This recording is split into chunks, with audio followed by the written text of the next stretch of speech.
All right, I thought I'd just talk about triggers for a minute. The only thing I don't have to show off is a jewel, but in the world of F-Class, you've got jewel triggers, you've got TriggerTech Diamonds, you've got BixN Andys, and you've got Flavios. So the jewel is probably the cheapest, sub $200. They're great basic triggers. They're great advanced triggers. I know plenty of guys that shoot, top 10 anywhere I go, out of a field of 70 that are, using jewel triggers. I don't have one. I've never shot one other than on some friends' guns, but I know when set up, they can be great triggers. So, I'm just going to say that up front since I don't have one. But let me talk about the three triggers that I do have that I've used pretty extensively. The first one is going to be the TriggerTech. Now, the TriggerTech is going to be the cheapest. You're looking at anywhere from probably $230, $240 up to $300, depending on the model. Typically seen in the PRS game, practical shooting. They only go down to 4 ounces, which is probably my biggest gripe about them. But they are, without a doubt, going to be the crispest, snappiest trigger in terms of its break. Virtually no over travel to speak of. And really great triggers. They are also probably the most bomb-proof out of any of these triggers in terms of mud, dirt, debris, anything getting in there. The way these are designed is just a little bit different than a standard ball bearing type design. And you can really feed it just about anything and it'll just keep on going.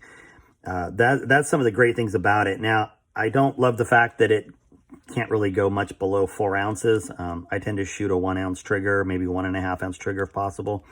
I really like that range. Having shot that range for a very long time, when I tried this at 4 ounces, it felt like forever to get a trigger pull. Now, that's just me being spoiled and stupid about it because I shoot with a guy who routinely, kicks my butt that uses one of these. However, it's just not for me. It is a fantastic trigger, amazing customer service, a really great company. They're out of Canada. I will tell you, I had a problem with one in the past. I have a couple of these. I had a problem. They literally sent me one and said, just get us back the other one as soon as you can.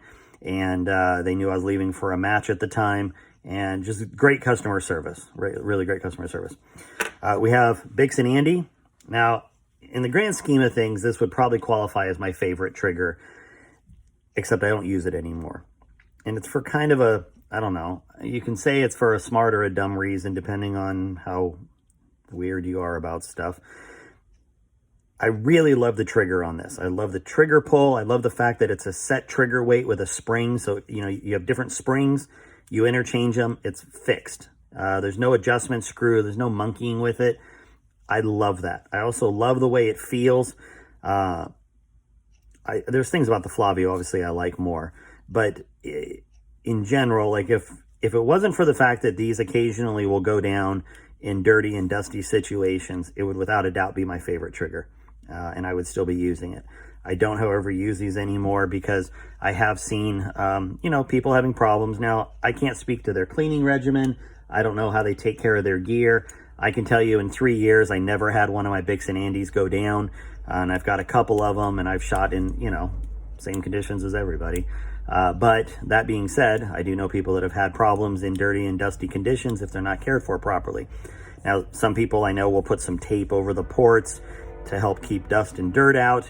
There's supposedly a guy who tunes these so that it can digest dirt and whatnot. So there's, I'm nitpicking here seriously because these are all amazing triggers, but I'm just trying to kind of spell out what I've seen personally. So having seen 3 or 4 of these go down between Nationals and Burger, I just thought, I hate taking that chance. And I hate saying that because they're such amazing triggers, but that's just the fact. So what did I do? I went and bought a couple Flavio Whispers. This is their 2.0 model. So this is a more sealed design to prevent all of those, dirt and dust problems. Incredibly light trigger pull. I have got this down to 0.7 of an ounce. It still feels oddly heavy to me. I know that sounds silly, but it's amazing how you kind of get used to such a light trigger that you kind of get spoiled with it. That being said, I keep it at right about 1 ounce. Sear engagement, you've got over travel and adjustment, and then you've got your trigger pull adjustment right here. Really great trigger. Something that I do really like about the Flavio, aside from what I just talked about, is the way the trigger shoe's designed. You know, if you look at TriggerTech, it's a huge curve, and your only other alternative is a big flat paddle. I kind of don't like either of these.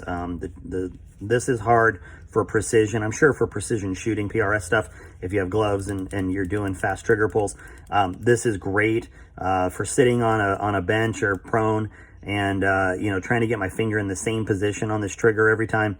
Not as practical. Obviously with the BixN Andy, you've got a little less curve. It flattens out a little bit. Pretty easy to find a repeatable spot. And with the Flavio, I really like it because it flattens out a little bit without being, you know, a paddle, which I hate paddles. But it has just enough curve where I feel like I'm getting exactly the same trigger position every time, which I really like. Now, the point of this isn't to say that one's better than the other.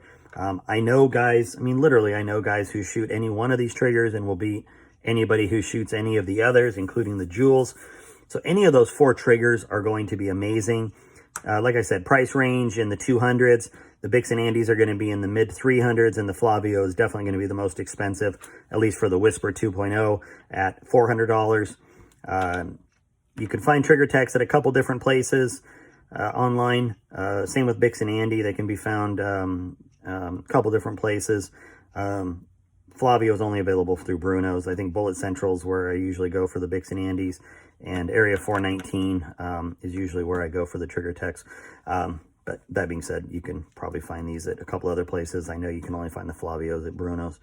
So anyway, just thought I'd kind of spell out a couple things about triggers, mainly because I'm going to be selling a few of them here, and wanted to do a video before they were gone. So enjoy.